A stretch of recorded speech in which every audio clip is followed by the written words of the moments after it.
Sahana Vavatu Sahano Bhunaktu Saha Viryam Karavavahai Tejasvinavadhitamastu Ma Vidvishavahai. Om Shanti Shanti Shanti. Hari Om Shri Gurubhyo Namaha. Hari Om. So we finished verse 13 of chapter 6 of Bhagavad Gita last time. And verse 13 was a simpler one. After saying the prayer, Vasudeva Vasudha. Oh, thank you, Minaji. My mind is a little bit distracted today.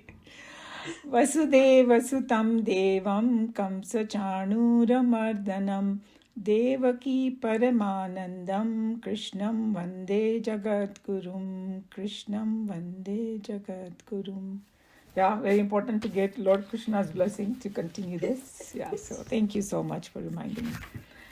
Okay, so we did verse 13, which was a simpler one, which told us how to sit straight, let him firmly hold the body, head and neck erect and still. And then gazing at the tip of the nose, we discuss in detail, doesn't mean physically looking at the nose, but right after closing the eyes, put your gaze in the middle of your eyebrows so that concentration is better. Okay, I have to mute them. Okay. And without looking around means bringing all your attention together in the middle center. So that's what we did. That was simpler one. Uske baad kya karna hoga? Yeah, that's the next verse. More, deeper verse here. Verse 14, I'm going to chant. Prashantatma vigatabhihi brahmachari vrate sthitaha mana sanyamya machittaha yukta asita matparaha. And so the word meanings are Prashantatma, serene-minded, quiet mind, peaceful mind. That's what it means. Vigatabhihi means jiska sara dar nikal gaya ho, fearless. And we will see in what context they are talking about this.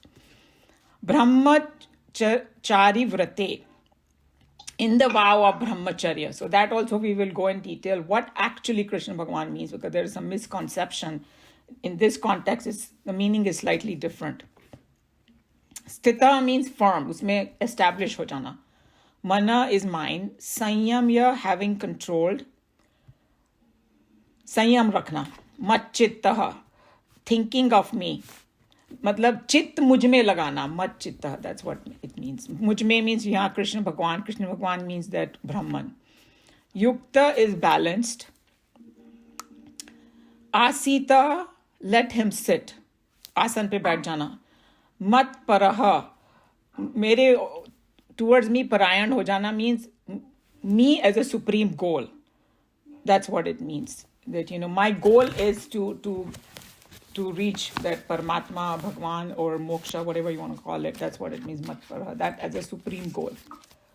So those are the words' meanings. I think, let's see. Is everybody? Yeah, Manju's thing needs to be muted. There, I muted it. Okay. So let's see the points now. So we saw that basically from the previous verse, it was like, how to sit and all that. And the whole idea was that we were talking about it, focus the attention on the self. So if you continuously practice this way, then the mind starts becoming quieter and quieter. And that's called Prashant Atma. So yeah, when they are talking of Prashant Atma, they're talking about the mind actually. And Prashant, Shant sabhi ne suna hai word, right? Shant. जहां पर भी संस्कृत में प्र लगा देते हैं ना, तो उसको बोलते हैं very special शांत. Prakarshena they call it. Means absolutely. Gives a lot of emphasis on that शांत. तो उसको प्रशांत बोलते हैं. And I think that ये ओशन को भी प्रशांत महासागर ऐसे ही बोलते हैं. नाम है प्रशांत उसका. Because underneath it's very quiet. That's why. So, the Delhi wale Swami ji, Nikhilanand ji was explaining very nicely. He brought a very interesting point. He's saying that mind by itself is peaceful only.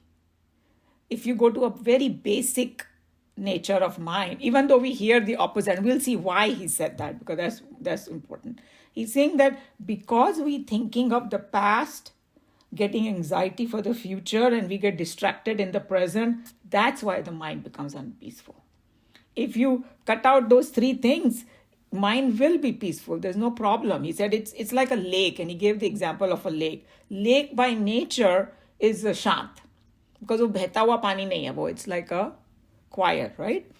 But अगर उस पे से जोर से हवा चलेगी तो फिर वो थोड़ा disturb हो जाएगा. If you throw stones at it, then there will be disturbance in the lake. So just think about it that way. Or if you put water in a vessel, he said, it will be quiet, it will be peaceful. So the mind, same way, mind also is equanimous only unless you're distracted by all these. And we have some verses that we already did in chapter 3, which told you that, how to, it was a verse 30 of chapter 3, that told you how to work in this world, that after you have planned everything, when you are actually working, you don't think of the past, you don't think of the future, you don't get too excited about the present, and then you should work, keeping Bhagwan in mind, and then all your work will be very glorious. So the similar things are he was bringing it up. So how do we get there? So we need to educate our mind and try to bring our mind in our control. And then we will be able to sit back and, just quieten and relax and, continue in the meditation. So I think only when the mind will listen to us, then only mind comes under control. And we had a couple of verses which said how mind can become your enemy versus your friend. If a mind listens to you, then it's your friend. If it doesn't listen to you, then it's your enemy. If the mind says, no, you be quiet, I don't want to listen to you, then that's a big problem. Then it's not going to be in our control. And there was another word that came in the previous verse, verse 7, Jitatmanaha, means the one who has conquered the mind. और अभी बोल रहे हैं वो प्रशांतात्मा. So जब वो जीतात्मा होता है तभी प्रशांतात्मा होगा. So how it's kind of related. We have to remember the previous verses. So now, fun point over here in this verse is that after you sit down, make your mind prashant, and then we saw how we do it. And the other word they use is vigata bhihi, means free from all fears, become fearless. So now what kind of fear they are talking about? One is, on the worldly fear that we talk about. Here, their context is slightly deeper. So what they're talking about, there should be no fear in your heart. So what happens according to all these Mahatmas and great people who have, kind of, jinko moksha mila hua hai, and then they tell their experience. They were talking about that when you go deeper into meditation, you have a fear of losing yourself, getting dissolved, because it's unknown, right? And so it's like, because they call it the death of the ego. और कोई मरना नहीं चाहता है, right? So ego भी मरना नहीं चाहता है. So ego will play all kind of tricks on you. And so he was just giving some example. He's saying that, some people, when they go to sleep, they have as though fear of death. Oh, what if I die in my sleep or something? They might have some people, just bringing some points. So basically why they are, because people are afraid of death because we don't know where we are going, what's happening is unknown, that kind of thing, So he said that, hey, okay, he brought another point and said, now that we know that, okay, we even after dying, we're going to take another birth and all that, even that death, fear of death, we are kind of slowly conquering it. But this fear of ego is even worse than that, because you are afraid that your personality will get dissolved, and it's like fear of non-existence kind of thing, going in a state of like unmanifestation or becoming a nobody. Those kind of fears of fear, death of ego will, result in. That's what we think. Or going beyond names and forms. And so it is like, he called it existential fear, that as though we will cease to exist. And he said that this kind of fear you can overcome with the right and sound kind of understanding. Because with how do we get that? we by studying the Shastras or, convincing our mind of the new knowledge that we gain. Because he was saying that unless you do this, if you have a fear in your heart, you cannot meditate. And he gave a very good example. I thought he gave an excellent example. He said it's something like you are going to sleep in a room, okay? And someone comes and tells you, hey, I saw a cobra going in your room, okay? But I cannot find it. So why don't you go to sleep and tomorrow morning we will look for it. So he said, just imagine, that will you be able to do so? That's why he was bringing that example that until you get that fear out of your mind, you will not be able to go forward in meditation. And he also gave another example of sleeping that, forget about cobra and all, khair, wo to extreme example, just to kind of connect it, ki kya bol rahe hum log. Magar he said that we have experienced that anytime we have any kind of anxiety, we cannot sleep. Suppose tomorrow morning I have to catch an early flight. Usi chinta mein I will not sleep, or even if I got suppose a great award today, I will not sleep because मेरे को वो सबकी तालियां और ये सभी ध्यान में आएगा. Those are things we have experienced, right? That so any kind, because action replay will keep happening. Okay, so that kind of thing, and then expanding the same example, if you have anger, jealousy, pride, all those things, they will prevent you from sleeping. So same thing, you put it back to in meditation now, that unless all these kind of fears get removed completely from your mind, you cannot go forward in meditation. So basically our own mind and intellect creates a roadblock, create an obstacle.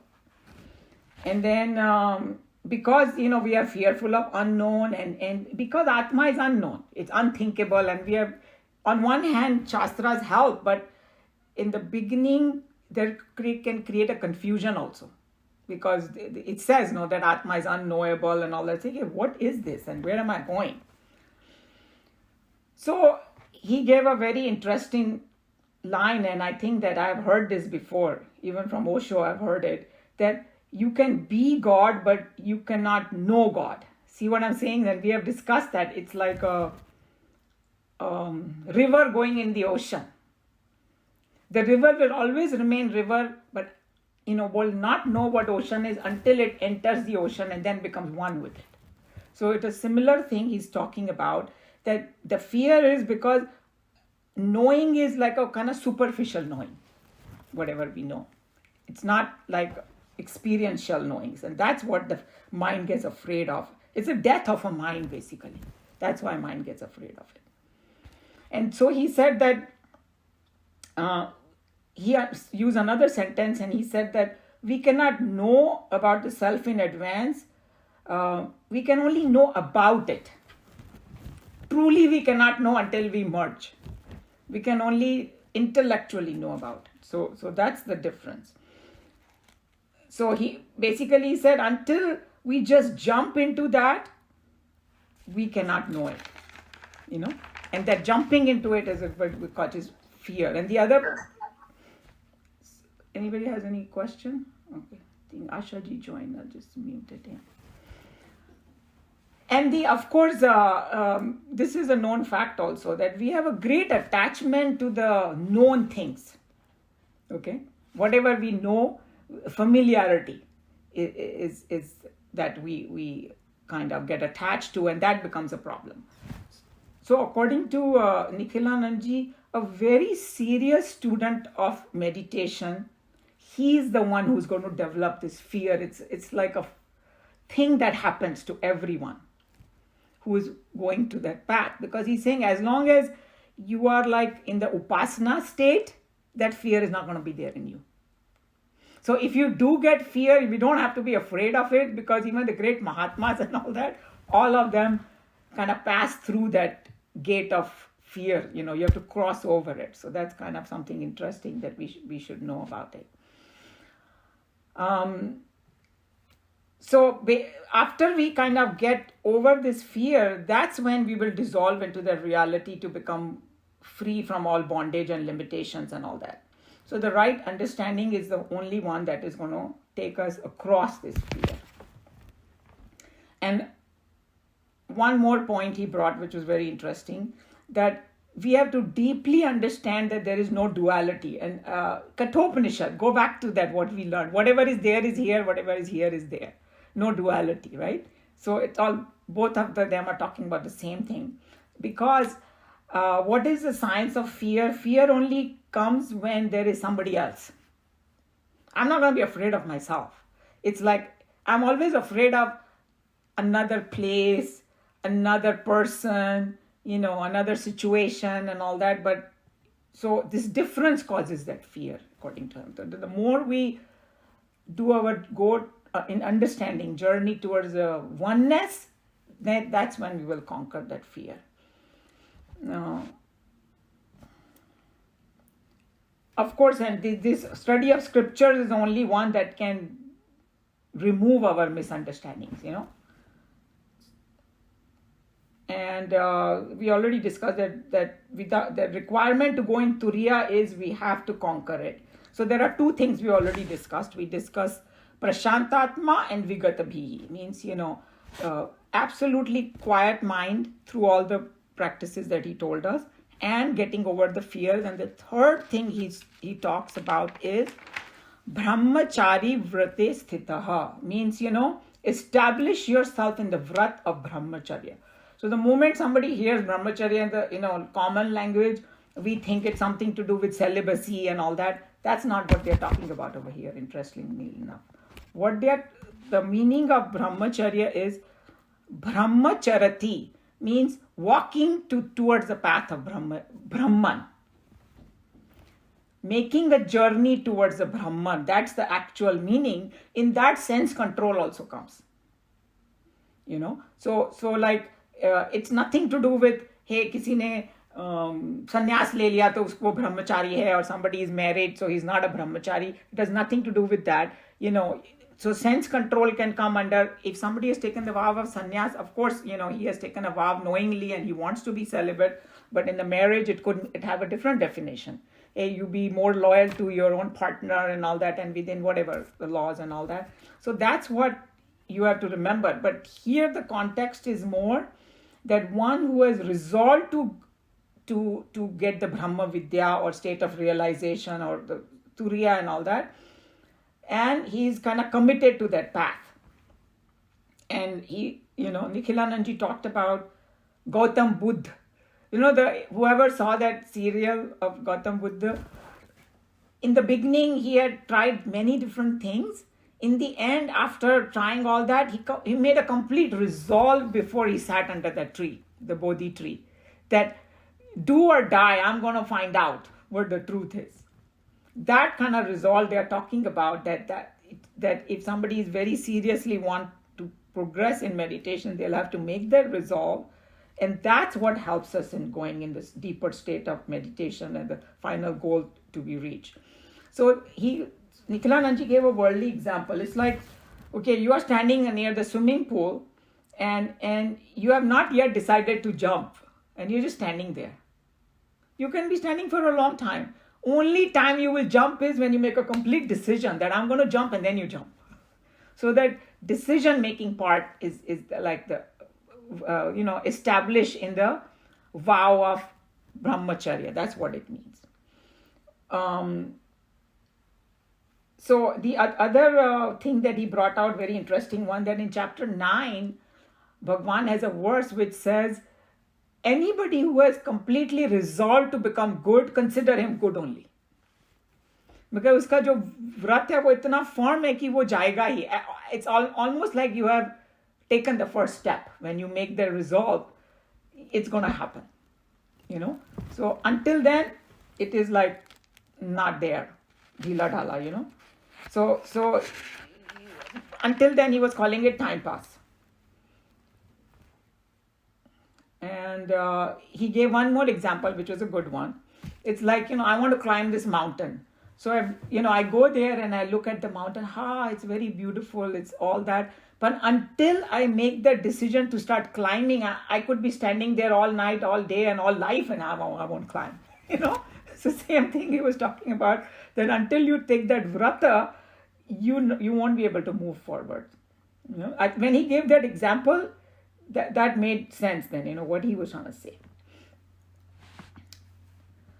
So then what happens? So three things he talked about, prashantatma, vigatabhi, get over the fear of dissolving and establishing brahmacharya vrata. Then after that, what do you do? How do you go to the final stage? He says, mat chittaha, means placing all your emotions and your thoughts in me. Remember we talked about that, thinking of that Brahman or paying attention to the Brahman. That was a better thing to do, because there was a subtle difference between thought and paying attention. And also all the things that we have learned, that when he's talking about Krishna Bhagwan, whenever in Bhagavad Gita he says me, please don't think that it is Bhagwan's body he's talking about. He's talking about that Atma, or he's talking about that Paramatma, or the Brahman he's talking about. Me means he's totally kind of merged himself in that Brahman, and he's talking from that point of view, as though like the Nadi has merged into the ocean. Now ocean is talking. Okay, that's how we have to look at it. So all these things we have to remember. And then if you want to open up a little bit more, that, hey, place your mind on me, what does it mean? Means thinking about me, paying attention to me, and also the last part, mat paraha, they kind of go together. Mat paraha is consider me as your supreme goal. Because जब हमको ये even worldly जगह में देख लो, if you have a very strong goal in your mind, all your effort becomes towards that only, and then you finally accomplish it. So unless you make the resolve to make Brahman your ultimate goal, you are not going to be able to move forward. So these are the other kind of meanings of the word, that is main words that are in there. So basically the summary is that, going back, last 3-4 verses, that find a pure and clean place, focus your attention, make your body steady, mind calm and quiet, free from the fear, with a firm resolve to reach that turiya state. Place your mind in me, thinking about the pure self, and considering that as a ultimate goal. This is all you can do. That's it. Because remember, there was a point after that. That's it. You can't do anything more. Because then what happens after that? If you continue in this state, he said that it's like the turiya state will suck you in. Okay? And the example he gave was a very good one. Everybody will know this example. It's like, he said that you are like preparing for sleep, right? So we have discussed it many times, but let's repeat that again. That it's like you prepare for sleep, you make the bed, you make it dark, you kind of withdraw from the world and all that, and then you lay down. What happens? The sleep sucks you in. This example everybody knows, and we don't even know when it happens, but if everything is conducive, it will. So that's exactly what he's talking about in meditation, that you remain there, and he's saying it's as though the door opens and you reach inside. Or better yet, that Brahman pulls you in, welcomes you, aa jao. So I thought that's what he gave a beautiful example about that. Okay. Any question about that? And then what is going to be that state? That will come next week. Any question or comment on this?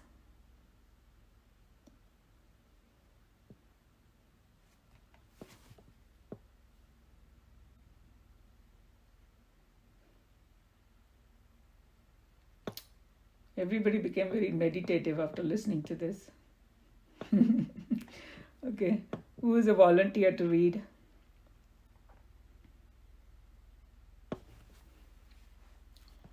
So if I don't have anybody volunteering, I'm going to ask Meera ji.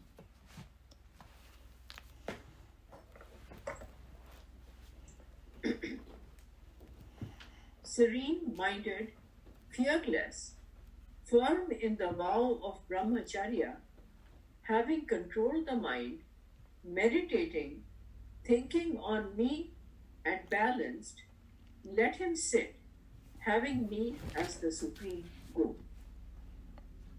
When the meditator has thus practiced meditation for a certain period of time, as a result of his practice, he comes to experience a larger share of quietude and peace in his mind. This extremely subtle form of inward peace is indicated here by the term prasanta. This inward silence, reveling in an atmosphere of extreme joy and contentment, is the exact situation in which the individual can be trained to express the nobler and diviner qualities which are inherent in the divine self. So here is he's talking about in a slightly different language, but the same thing, that if you continue all the instruction that he's telling you, slowly your mind will become quiet, and that prashant is that it word that that's how you will. And then Swamiji said that basically all the express nobler qualities and all, because it's like the Brahmans is already shining through a little bit, because when you become quiet and all, that is the quality. If you want to say the quality, you can't use the right words because there are no words that describe it, but if you do have to use it, that's why it's called Sat Chit Anand, right? That little bit of that Anand, and Anand can only come when there are some diviner qualities are there. When we are all upset and all, Anand is not going to come no matter what. So you can look at it this way also. A meditator invariably finds it difficult to scale into the higher realms of experience due to sheer psychological fear complex. As the yogi slowly and steadily gets himself unwound from his sensuous vasanas, he gets himself released, as it were, from the cruel embrace of his own mental octopus. At this moment of transcendence, the unprepared seeker feels himself mortally afraid of the thought that he is getting himself dissolved away into nothingness. The ego, because of its long habits of living in close proximity to its own limitations, finds it hard even to believe that there is an existence supreme, divine, and infinite. One is reminded of the story of the stranded fisherwomen who complained that they could not get any sleep at all when they had to spend a night in a perfumery shop till they put their baskets very near their noses. Away from our pains, we dread to enter the infinite bliss. So he gave another beautiful example. Whatever we get used to, we just don't want to leave it. And that reminded me of some movie that I watched long time ago, where these people, some of these people who did some crime and all, and they were jailed for a very long time. And like some these jail advocate people, they try to make it very comfortable. उनको TV भी है, उनको ये भी है, वो भी है. So after a while, when the time आया ना बाहर निकलने का, तो they say, oh my God, हम लोग क्या करेंगे, कैसे करेंगे? They are more afraid to get out of jail because everything is taken care of for them. Similar. That's exactly like, you're so afraid to leave the known, because we probably don't trust that yet. That's why that fear comes. And that's why they were, Nikhilanandji was saying that continuous study, those kind of things will help us get over that fear. The sense of fear is the death knell of all spiritual progress.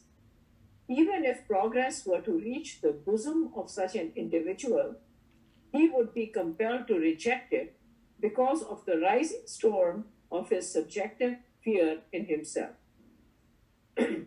Even though the mind that has become extremely peaceful and joyous by renouncing all its sense of fear through the study of the scriptures and continuous practice of regular meditation, the progress is not assured.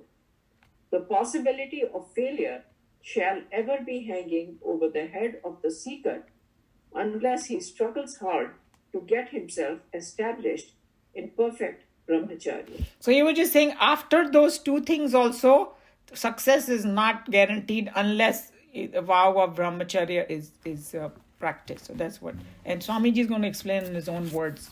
This. The asceticism of brahmacharya. Here the phrase implies not only its implications from Upanishads, but definitely something more original, especially when it comes from Lord Krishna's mouth, and that too in the context of the Geeta. Brahmacharya, generally translated as celibacy, has a particular meaning, but the term has also a wider and a more general implication. Brahmacharya is not only the control of the sex impulses, but is also the practice of self-control in all avenues of sense impulses and sense satisfactions. Unless the seeker has built up a perfect cage of intelligent self-control, the entire world of objects will flood his bosom to bring therein a supreme state of unending chaos. A mind thus agitated by the inflow of sense stimuli is a mind that is completely dissipated and ruined. So we have seen this in so many different verses, and the main thing over here, perfect cage of intelligent self-control. So it cannot be some twisted type of thing, कि force करके कर रहा है, some control हो रहा है, then it will, we have discussed, it will burst like a jwalamukhi. So it has to be, by studying the Shastra, understanding the higher knowledge, and they're talking about all senses, not just, somebody who may be too indulgent in eating or other things or watching TV, I don't know, whatever each person has to see that which of their senses are out of control.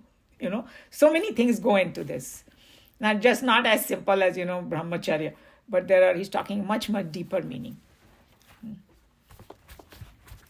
Apart from this meaning, which is essentially indicative of the goal, or rather a state of complete detachment from the mind's courting of the external world of objects, there is a deeper implication to this significant and famous term.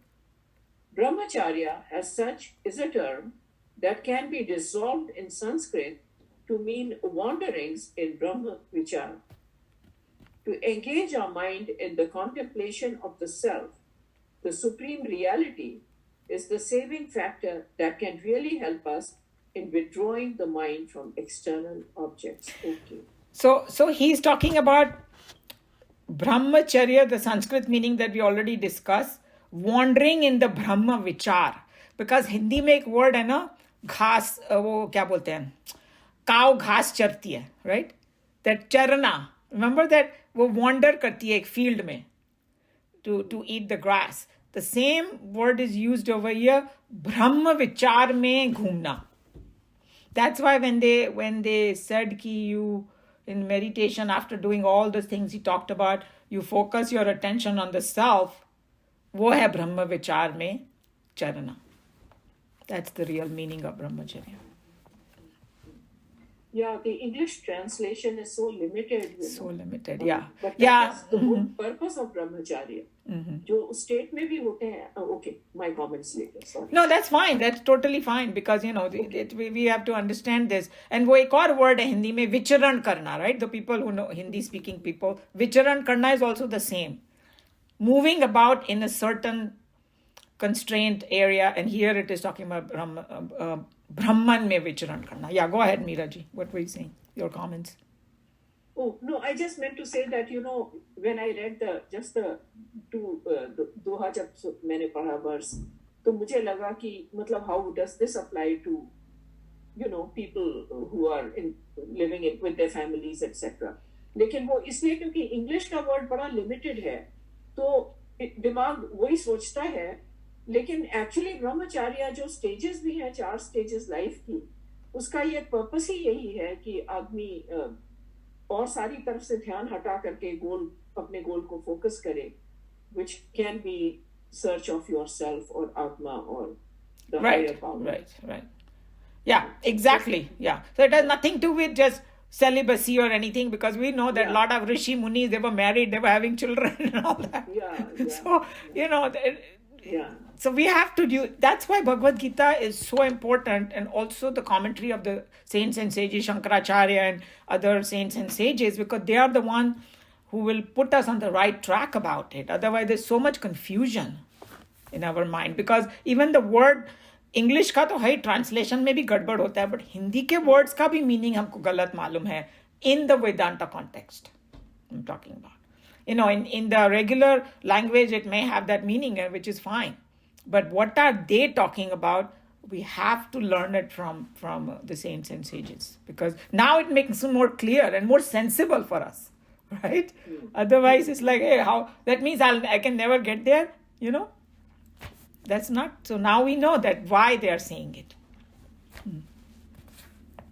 The human mind must have one field or another to engage itself in. Unless it is given some inner field to meditate upon, it will not be in a position to retire itself from its extrovert preoccupations. This is the secret behind all success in total celibacy. The successful Indian yogi need not be gazed at as a rare phenomenon in nature. His success can be the success of all the people, only if they know how to get themselves established in this inward self-control. It is because people are ignorant of the positive methods to be practiced for a continuous and successful negation and complete rejection of the charms of the sense organs that they invariably fail in their endeavor. So what he's trying to tell here, I know this is very confusing. He's saying they are saying कि sense control करो, खाली control करने से कुछ नहीं होगा, but you have to tell कि वो all that energy वो कहाँ लगाओ. Remember we talked about it in meditation also. If you don't know your goal and you are meditating, you are harboring all that energy and it is stored, and now where to put it if you don't know, again there will be a failure. So it's like only half the thing. Control is only half, but what to do with it, that's the other half. Here the secret method of living in Brahmacharya is indicated by the very same term as an instruction. In fact, Brahmacharya is a bisexual term capable of self-fertilization. In the very same term, we have a happy marriage of both instruction and prescription. Generally, in the scriptural texts, we have portions wherein the teacher's instructions of what ought to be done are invariably followed by a complete and detailed prescription of how the instruction portion, vidhi, can be faithfully availed of and followed. But in the case of the term brahmacharya, we have in it at once the instruction on what ought to be done and also the prescription as to how best it can be done. So he's just talking about, the term talks about both. It talks about sense control and put your mind in the Brahman. That's what it means. It has a prescription also what to do. Brahman mein vicharan karo, put all your thoughts in that. That's what he's talking about. Naturally, it becomes easy for the individual who has gained in himself all the three above mentioned qualities to control and direct the newfound energies in himself. The inward peace, an attribute of the intellect, comes only when the discriminative faculty is relatively quiet. Fearlessness brings about a great control over the exhausting thought commotions in the mental zone. Brahmacharya, in its aspect of sense withdrawal, lends a larger share of physical quietude. Therefore, when by the above process, the intellect, mind, and body are all controlled and brought to the maximum amount of peace and quietude, the way of life pursued by the seeker provides for him a large saving of mental energy which would otherwise have been spent away in sheer dissipation. So he's bringing another very great angle. The 3 points that they talk about, Prashantatma, Vigatabhi, and Brahmacharya Vratasthita, it deals with the intellect, mind, and body. The first one, Prashantatma, has to do when all your intellect is become quiet, and then fearlessness is from the mind level, and Brahmacharya at the body level, sense organs. So that's when your energy will get stored, and then you will apply all that energy to the higher self.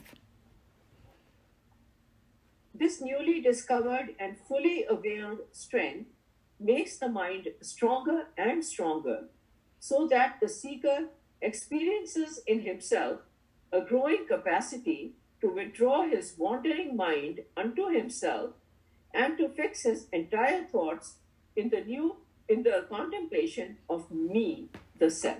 So this is the last part that he was talking about, mat paraha and all that, mat chittaha.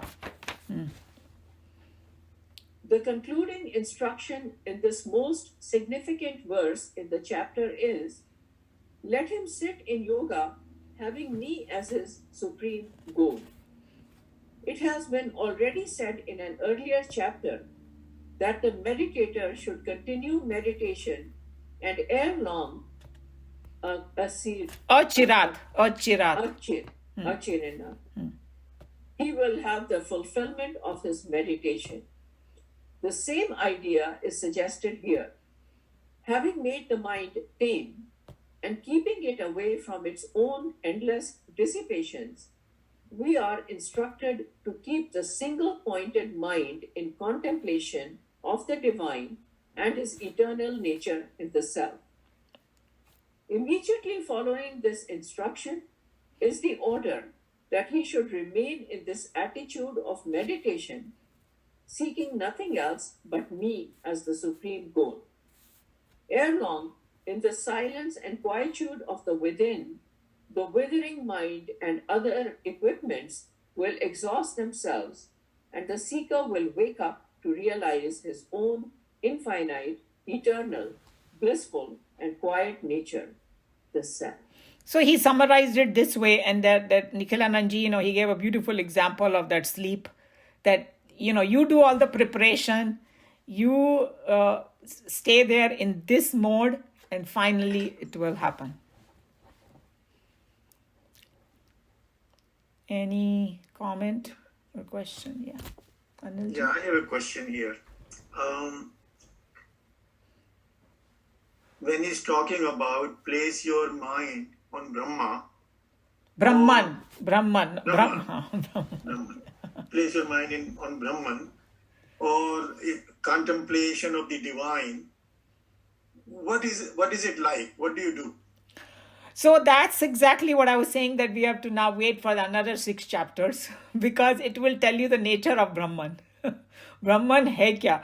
So उन्होंने भगवद गीता में हर angle से उसको पकड़ा है.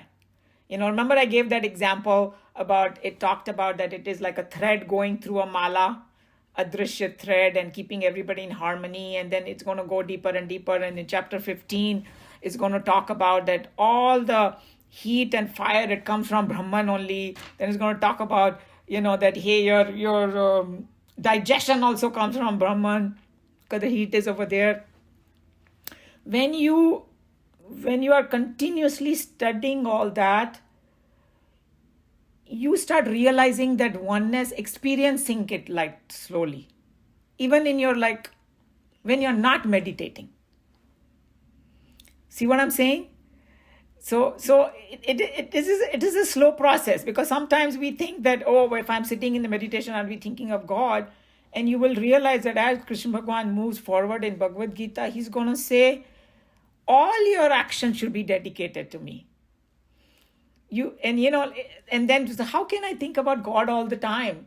Obviously, somebody will say. So then they will give you an answer. Do you ever forget that you are Anil Jain? No matter what you're doing. Whether you're working in the office or doing whatever. So once that knowledge of Brahman will surround you from all points, that's when you will be able to make that as your supreme goal, and then you will be able to Like our teacher used to say, if you don't even know who God is, how can you love God with all your heart? Right? So I personally, I feel even in chapter 6, after Bhagavan gives this instruction, we will not know exactly what he's talking about until we finish the whole thing. You know? And like I can give another worldly example.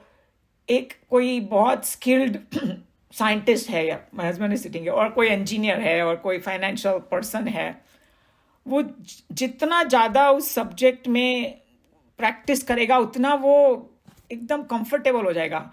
फिर उसको कोई problem सामने आएगा ना, other people will take hours to fix it. He will be able to do like this because he's soaked into that.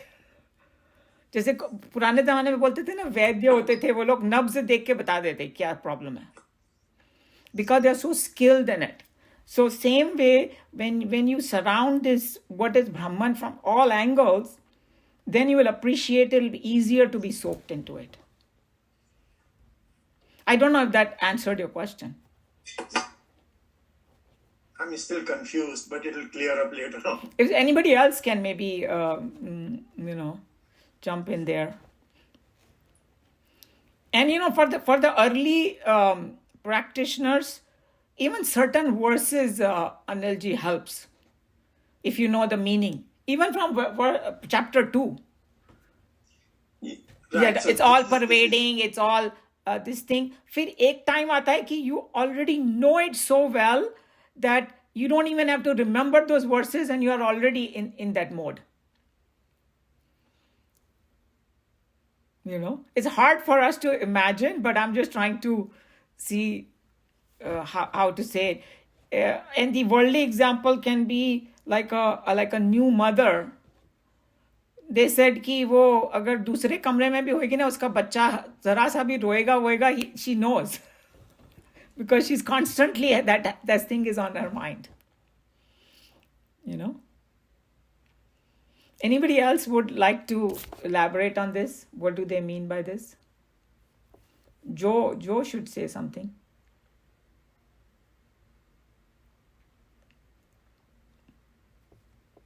Joe, you are on mute. Actually, I lost the question. Can you tell me? My question was, when you have gone through all the requirements to be ready for meditation, Mm-hmm. and then you have to put your mind on Brahman. Mm. What is that like, putting your mind on Brahman? What do you do? Actually, you don't put your mind on Brahma, but what happens is, according to Ramakrishna, you can concentrate on anybody, and eventually you lose that person, whatever it is. So you will not think anything when you are going to Brahma. There is no Brahma. Brahma doesn't exist. No, not Brahma, Brahman. He's Yeah, getting I know. I'm confused. talking of Brahman. Yeah. So Brahman is everywhere. And the idea is, when you concentrate on Brahman, you won't exist. see, Anilji, yeah, I this is what I'll repeat that. Maybe this will, like our teacher used to say, if I tell you meditate on halabulu, you won't be able to do it because you don't know what halabulu is. When somebody says in the beginning, meditate upon Brahman, I don't know what Brahman is. How can I meditate? The first find out who Brahman is. Right. And this will come in next 6 chapters now. He's given indication. He started from chapter 2.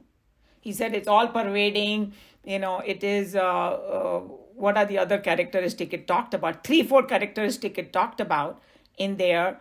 And, it doesn't die, it's not born and things like that. That's just a tip of the iceberg. Okay? Yeah, exactly. So I think now I understand. First, you have to understand Yes. what Brahman is. Mm-hmm. Then you contemplate on it. Correct. And it will automatically force you to contemplate because you can't get away from it. Right. Yeah? It is like, see what I'm saying? I think now you got it. What I was saying. Okay, good. I was trying to find out how. Umaji, I'm listening. Manjuji, go ahead. yeah. जब हम लोग भगवान के पास जाते थे तो भगवान used to tell us that when you want to experience this oneness, तुम लोग गार्डन में जाकर के प्रकृति में बैठो. प्रकृति में बैठते ना तो वो पत्तियों को देखते हैं, फूलों को देखते हैं, आकाश को देखते हैं. You begin to feel very beautiful inside, and that feeling of oneness begins to and then you make that feeling of oneness. Then फिर उसको, or you just think that who's created all this, who's created me, and then that little thing of oneness starts growing in you. I mean this, and I find this very helpful. So that's why I'm sharing. No, that's very good. Like all these little things. And I think that as we go through the journey of next, up to 18 chapter, you will automatically develop a lot of devotion. Because devotion also, when somebody says, oh, be devoted to God, if I don't even know what God is, how can I be devoted? Right? Same exact thing. In the world, we care and love and have reverence for somebody because we know about them. We have experienced them and all that. And that will happen slowly now. And the other thing is, doing satsang constantly. That's exactly what happens. You are giving a little heat and it builds up. Because you hear different Mahatmas, you hear, and even these days it's become so easy. There is YouTube, there's so many channels are there that you keep yourself soaked into it, and then you start dwelling, and easier to be soaked in Brahman then. Umaji, just I was thinking about, and in the chapter 2, Krishna Bhagavan has defined what is Brahman, who is Brahman, right? He is indestructible, all-pervading. Characteristic features have been told, and also we learn that that Brahman is the truth, that is real. Everything is unreal. True.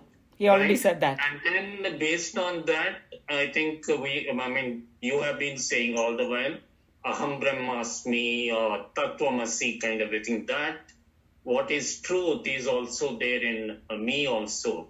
So I am thinking that if since he has defined already, since Bhagavan has defined already the Brahman, that is real, everything is unreal.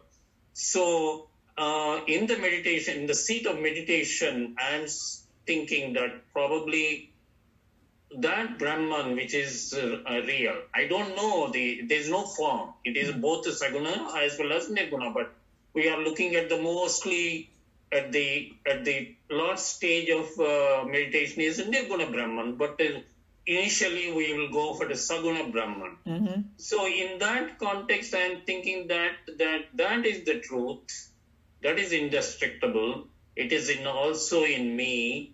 And then I'm just looking, I just say that is the truth, that is the truth, that is the truth. Brahman is the truth. I'm not saying that we should be saying in words, but the thoughts have to come and then move on to finally it dissolves itself and then you get into the Brahman. This is my thinking. That's good. That's good. What you're saying is very good. And all the things that we're going to learn now as we go along, that will only reinforce all that, and it will give you many different angles, and we will believe in it more. Yes. Even from the scientific perspective, that sun is a main thing for us, right? If the sun, heat and light is not, we cannot survive. But the question is where this light of heat and sun is coming from, yes, right? Yes. So I'm just giving one example. So Bhagavan is going to say in chapter 15, whether it's the lightning that you see in the sky, whether you see any other form of heat, or whether you see the heat of the sun or the heat in your stomach, all of it, there's one source, and that's Brahman. Yes. See what I'm saying? Yes. So then वो अपने को दूर आकाश से पहले lightning तक ले आए. Lightning से हमारे धरती पे ले आए कि भाई जितना धरती से हमारे अंदर ले आए वो, right? See how smartly he took the journey and brought us in for Arjun. All those things, when we learn, we won't be able to get away from Brahman. Absolutely. Absolutely. And then even Swamiji is going to make up in his commentary, he will say like, hey, we think that hum khana kha rahe hain, hum pacha rahe hain. We don't know what is happening inside our body. All we just pluck the food, chew it and swallow, and then we just go to sleep. Brahman is doing all the work. Overworking because we are overeating. He was just joking. So he's saying that हमारा शरीर में भी सब कुछ ब्रह्मन ही कर रहा है और हम लोग को ऐसा ईगो लगता है कि तुमको मालूम भी है क्या हो रहा है अंदर. You have no clue how the machine is working. It's working very nicely. As long as you don't abuse it, we know that, it's a most amazing piece of equipment. So it will force you to think, oh my God, Brahman is everything. The food I I'm have eating. one thought. Like we are learning about Brahma is everywhere. That's one level. But the other one, I think his question was, when do you know you merge with Brahman? No, that was not his question. His question was, how do I meditate upon Brahman? What is that? When he said, hey, put your focus on it. That's what he was talking about. So I can tell only one experience I had out of all the spirituality I went through, that I was doing this Om Namah Shivaya with my mala. And I was counting how many beats I have done. So I lost from 96 to 102. I mean, I was still counting at 96, but then I lost and I was at 102. So that 6 was the one when I didn't know what was going on.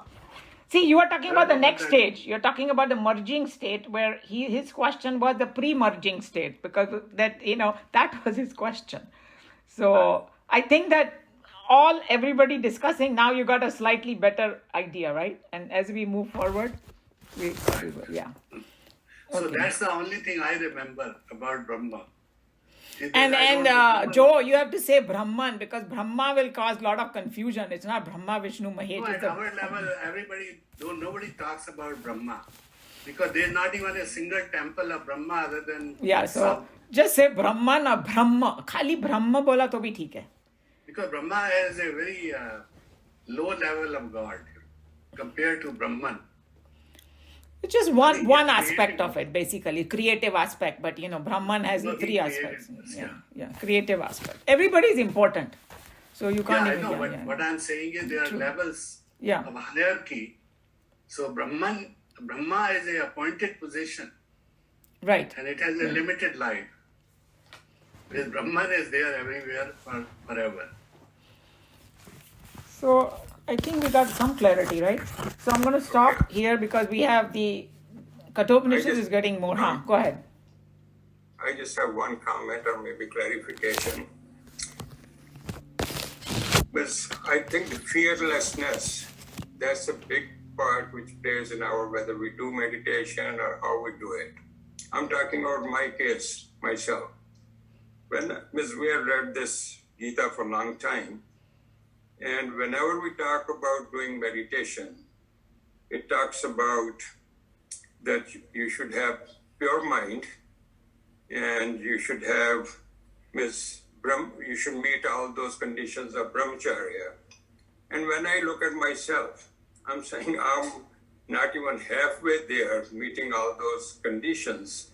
And that creates a kind of fear in myself that I cannot do meditation, that I'm not fit for doing meditation. So instead of doing meditation, I'm saying, okay, if I can't do meditation, what can I do?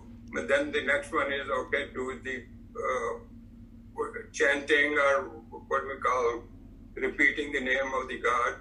So that this fearlessness or fear of not being able to do meditation, I think that plays a big part. I don't know how it affects others, but I'm talking about myself. That has been a big hindrance. I used to do it, and then all of a sudden it seemed like, no, I cannot do it because my mind is going all over the place. And that stops me even now from I'm saying maybe I'm wasting my time because I'm not really able to do it. So I don't know how others feel about that or how others think about that. So the way I'm looking at it, and see, he's told you the entire path.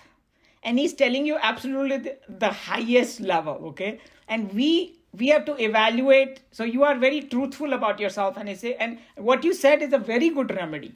I cannot sit yet, but I do chanting. Chanting will purify your mind. It will take you to the next stage. And if we are not even at chanting level, he already told you, do more karma yoga. Karma yoga does not mean just the duty. There are 5 things about karma yoga that, maybe someday, today we don't have time, but we can repeat it again so that it sinks into our mind. Asanga buddhi, samatvam buddhi, prasada buddhi, all those things come. So you go back and practice that. And then it will take you there. So that is very true. Just because he's saying, I cannot assume I'm already there. He's telling you the entire length. And then you decide where you are and take and if he's saying, if you do it correctly, you will reach. That's all. I have one comment on it, and every time I hear anybody say, I'm going to meditate, you never meditate. You cannot say, I'm going to meditate 10 minutes, 1 hour, 10 hours. It is not a task that you are doing. I don't know how to explain that. So that's my comment on it. And because I used to go on the beach. First time I went, not more than 10 seconds, I could keep my eyes closed. And after a while, I could stay for 1 hour without knowing what's going on. So it's a gradual process where you go through. But I never said that I'm going to go meditate. And I don't know how to explain that, but Krishna Bhagwan already said it that you're not doing it as a task, but you are enjoying it. And once you start enjoying it, then that's what it is, the gradual process here. You cannot say, I want to do it.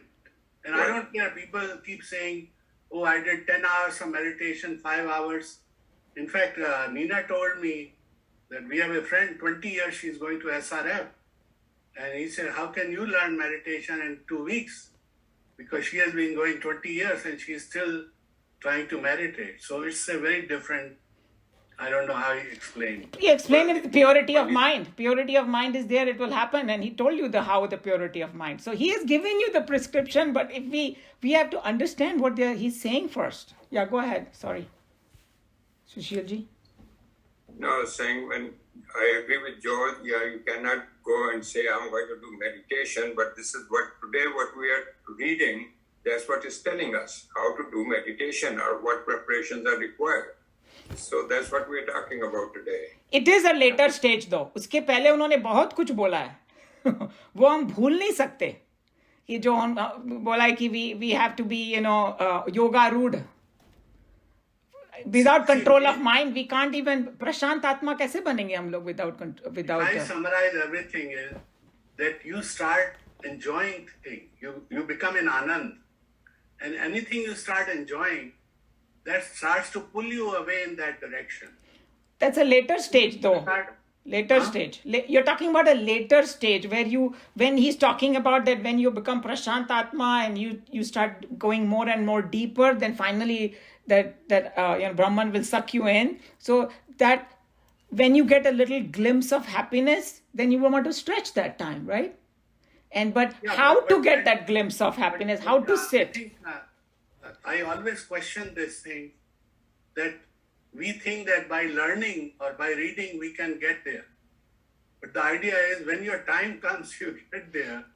And how you get there is through your multiple lifetimes of going in these items which they are explaining. So I don't know how many lifetimes one has spent in getting where they are. So that's why all of us are at different levels. True. And also in chapter 10, he's going to say that once you are making that effort to do the yoga or studying the shastras and all, Bhagwan will give you buddhi yoga. You will understand this better. You will remember this better. Because one of the problems that even when I was started studying in the beginning, you come to chapter 6, but you forgot everything what he said till 5. You cannot do that, right? You have to, it's a journey. So that's why reading again and again and keeping all those things in mind, then it becomes clearer, sinks into better, result starts coming. It's a slow process. But whatever Sushilji said, that's a very important thing, that, hey, where am I standing right now? Where do I, put my effort so that it will fructify? Because if I, like he said that Krishna Bhagavan said it himself, if you sit, you say, I'm meditating and your mind is going somewhere else, you are a mithyachari, you are a hypocrite. He's calling you, So even before I sit, hey, have I purified my mind to a certain extent? If not, go back to karma yoga, go back to chanting, go back to do all of those. It will happen. But also, I think in the beginning, for me, I had to force myself to meditate, and then slowly and slowly over the years, it became more and more joyful. Right. And then Yeah, of course.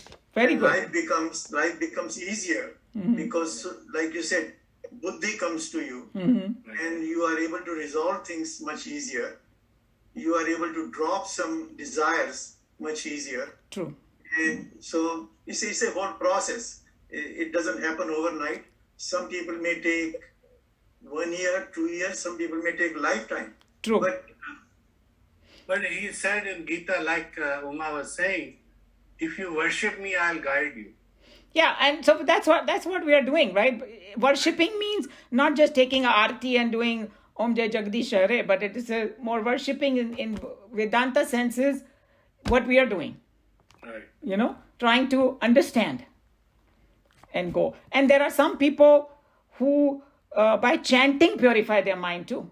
That's a very powerful technique, because all the ingredients are there. You're concentrating your mind. The more you know, maybe you know the meaning of the mantra. And then if you go to Hare Krishna, they will say, just chant the Hare Krishna mantra, your mind will get purified.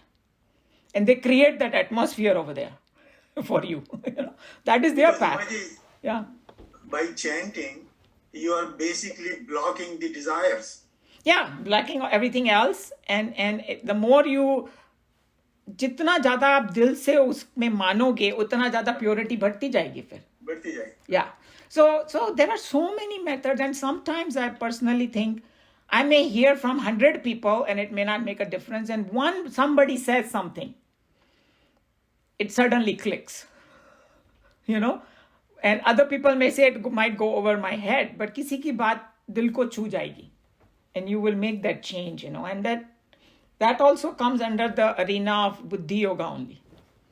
That, hey, you are putting so much effort, one day the Bhagwan will open तुम्हारे जो दिल का ताला बोल दो, दिमाग का ताला बोल दो, खोल देंगे वो. Actually, Uma ji, आहिस्ता ताला खुलता ही जाता है. Yeah. Yeah. And sometimes when you put a very harsh on yourself that, hey, am I making a progress? Look at your life 15 years ago. Yeah. What you were and what you are now. Then it'll give you some encouragement. So I don't think that any practice goes to waste if you do it sincerely. If God is everywhere and He's seeing your effort, He is going to help you. Just like a parent, they see a child doing effort, थोड़ा सा करेंगे तो हम लोग उनको और encourage करने के लिए और करेंगे हम लोग. Same way. So, okay. Shall I close Bhagavad Gita?